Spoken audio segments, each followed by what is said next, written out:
السلام علیکم ورحمۃ اللہ وبرکاتہ۔ دوستو، آج کی ویڈیو بہت ہی خاص ہے، اس لیے آخر تک ضرور دیکھیے گا۔ میں عمران خان آپ کی خدمت میں ایک اور ویڈیو لے کے حاضر ہوا ہوں اور آپ دیکھ رہے ہیں میرے چینل مومن اسلامک۔ تو چلیں اپنی ویڈیو کا آغاز کرتے ہیں۔ دوستو، محتاجوں، غریبوں، یتیموں اور ضرورت مندوں کی مدد، معاونت، حاجت روائی اور دلجوئی کرنا دین اسلام کا بنیادی درس ہے۔ دوسروں کی مدد کرنے، ان کے ساتھ تعاون کرنے، ان کے لیے روزمرہ کی ضرورت کی اشیاء فراہم کرنے کو دین اسلام نے کار ثواب اور اپنے رب کو راضی کرنے کا نسخہ بتایا۔ خالق کائنات اللہ رب العزت نے امیروں کو اپنے مال میں سے غریبوں کو دینے کا حکم دیا ہے۔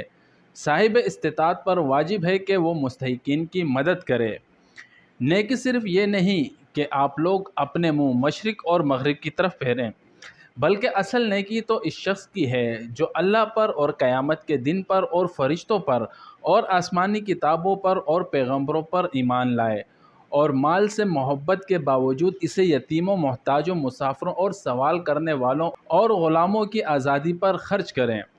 سورہ بقرہ آیت نمبر 177 میں ارشاد ہے کہ لوگ آپ صلی اللہ علیہ وسلم سے پوچھتے ہیں کہ اللہ کی راہ میں کیا خرچ کریں؟ فرما دیجئے کہ جس قدر بھی مال خرچ کرو درست ہے، مگر اس کے حق دار تمہارے ماں باپ ہیں اور قریبی رشتہ دار ہیں اور یتیم ہیں اور محتاج ہیں اور مسافر ہیں، اور جو نیکی بھی تم کرتے ہو بے شک اللہ اس سے خوب جاننے والا ہے۔ اور اب وہ خبر سنی جس کے لیے یہ ویڈیو بنائی گئی ہے۔ ملک کے معروف دینی مدرسہ جامعہ دارالعلوم کراچی نے بلوچستان کے سیلابی متاثرین کی مدد کے لیے ریلیف پیکج کا اعلان کر دیا۔